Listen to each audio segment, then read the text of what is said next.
Hello, my name is Christopher Scott from the Biblical Leadership blog at christopherscottblog.com. And today I'm talking about the beast of the sea in Revelation 13 verses 1 through 10. And I'm continuing my series going through the book of Revelation, every verse, teaching through the book, looking at some of the material described in here by John, as well as what the application is for Christian leaders and Christian believers on our earth now.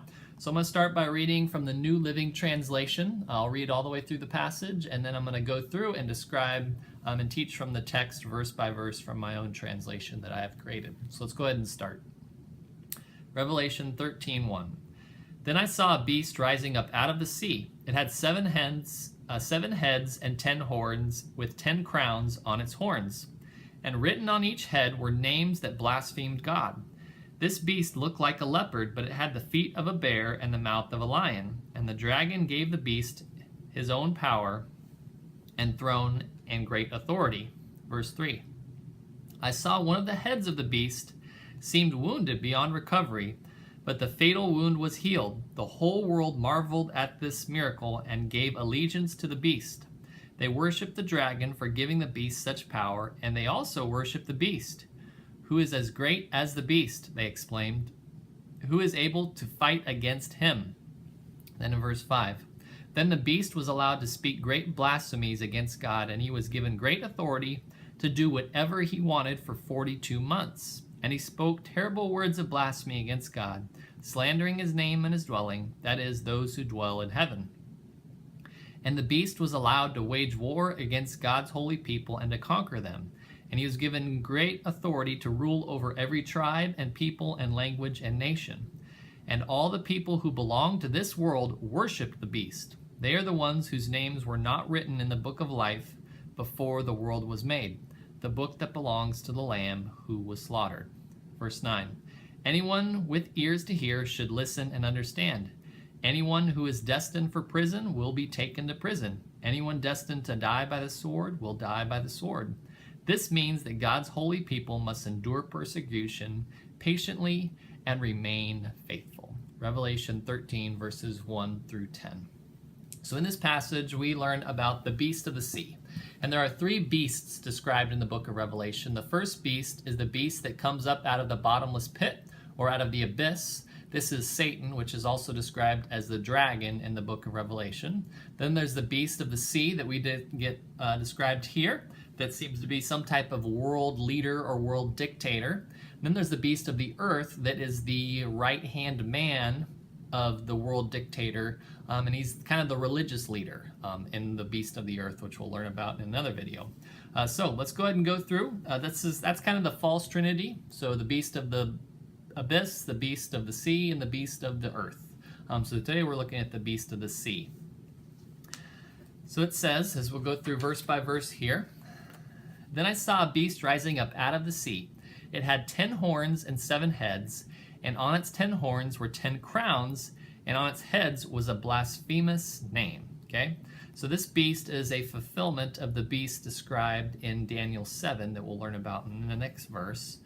So there's these 10 horns on it, 7 heads, which all connect back to Daniel chapter 7.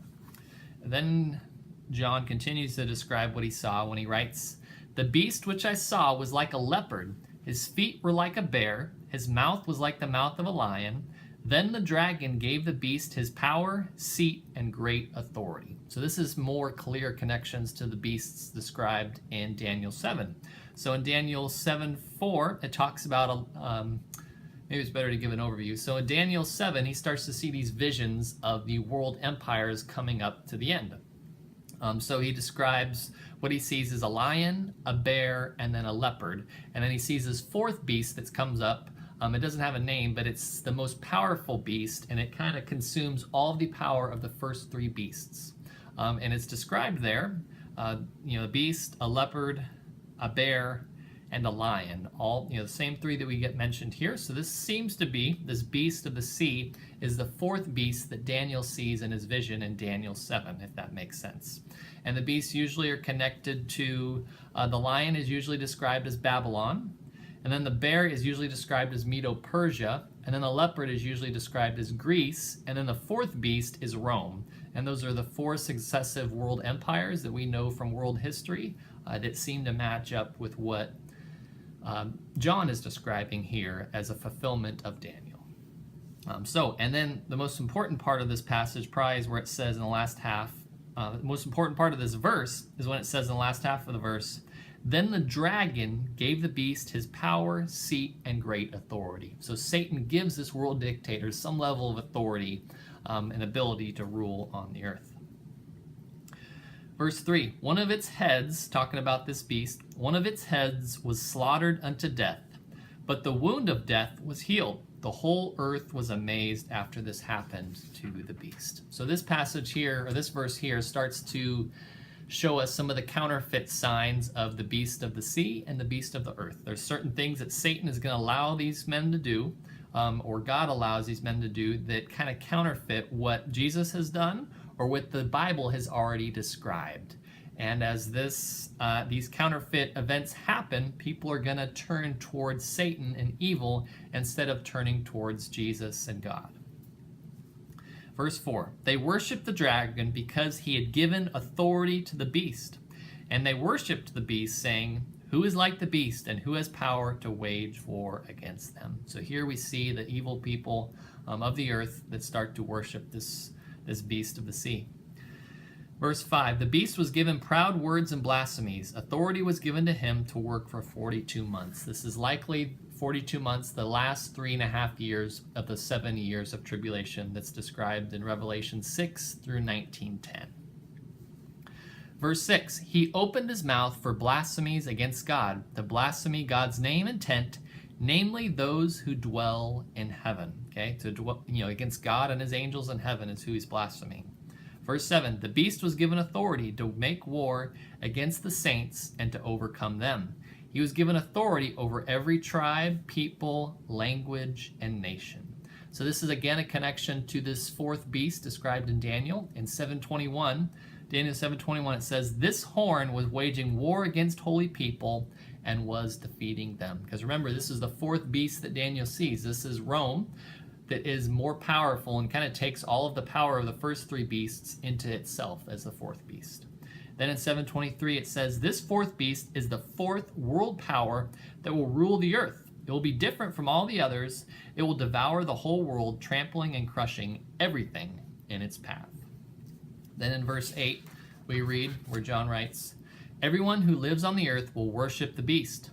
These are the people whose names were not written in the book of life from the foundation of the world, which is where the Lamb was slaughtered." And this book of life that's talked about here is mentioned other times in the book of Revelation as well as throughout the Bible.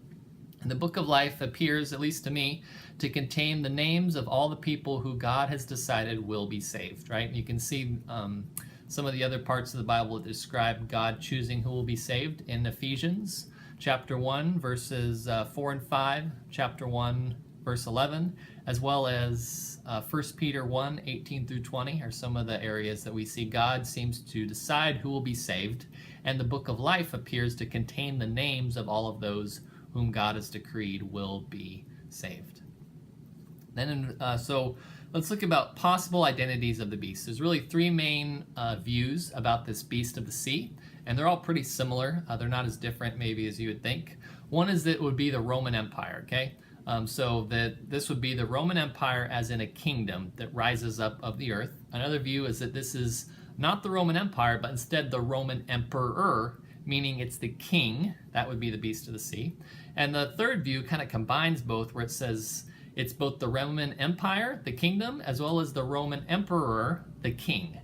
So you kind of, the emperor serves as ruler of the empire, and the empire is ruled by the emperor. So they'll kind of see the 2 together. And that definitely makes sense. All 3 views make sense as their fulfillments. This passage, Revelation 13, verses 1 through 10, is a fulfillment of that 4th beast, the nation of Rome, that will rise up again. Whether it's Rome or maybe it's another nation, that's kind of up for debate, but it seems to be that Rome's time has been split in half. Just as Jesus' descension to earth and ascension has been split in half, Jesus will come back again. Maybe Rome has the same type of a deal where it has been divided in half. Verse 9.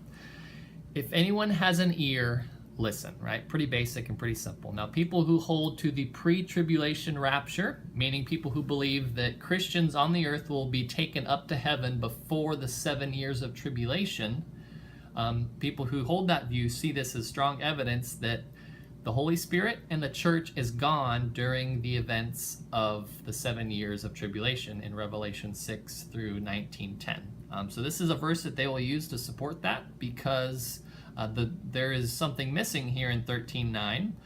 In each of Jesus's addresses to the 7 churches, there's a little fruit fly that's been flying around in here for a week. I can't kill it. There it was again. So there's when Jesus addresses the churches in chapters 2 and 3 of Revelation, he mentions the Holy Spirit and he mentions the churches, okay, in all 7 addresses. But here, when it says, if anyone has an ear, listen, it's very, very similar wording, except it doesn't include the Holy Spirit and it doesn't include the churches. So a lot of people who hold to the pre-tribulational rapture, saying that the church is gone before the 7 years occur, will say that this shows that the church is gone and that the Holy Spirit is gone too.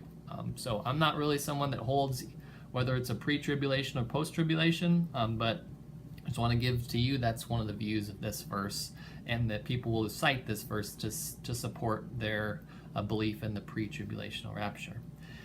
Then in verse 10, if anyone is on his way to captivity he will go. If anyone is to be killed by the sword, in the sword he will be killed. On this occasion, there is patience and endurance from the saints. So those people who become Christians during the 7 years of tribulation will have to have patience during this time. And there are 3 good applications from this passage here in Revelation 13 about the beast of the sea. The first one is that persecution will continue.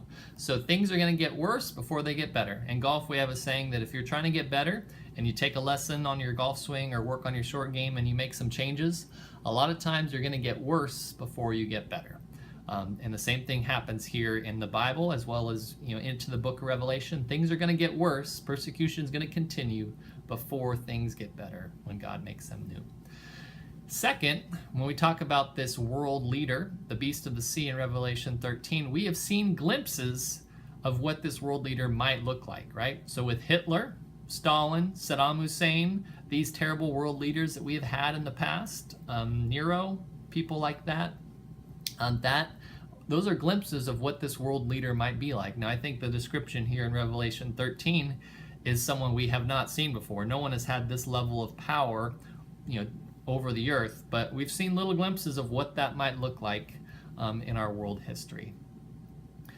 Third thing is the question, third application, is this the Antichrist or just a terrible world leader? Because in John's letters, in 1 John and 2 John, he describes what he calls the Antichrist, and then Paul in 2 Thessalonians 2 describes the man of lawlessness. But here in Revelation 13, the word for Antichrist is never used. So we need to be careful about being too strong in saying that this man will be the Antichrist, which some people do say, but the word isn't used there, and there's no real quotes to John's past messages. So again, we just need to be careful. With much of the book of Revelation, we never want to be super strict and dogmatic about a lot of the references here in the identities of people. We just want to be humble. We want to study the text, and we want to know what we believe and describe it to non-Christians as a way to get them into the Bible. So this has been a brief teaching on the beast of the sea and Revelation 13. I appreciate you tuning in and watching. If you want to learn more about the Bible and leadership and the book of Revelation, you can go to my blog at christopherscottblog.com. In the meantime, I appreciate you tuning in and hope to catch you in another video.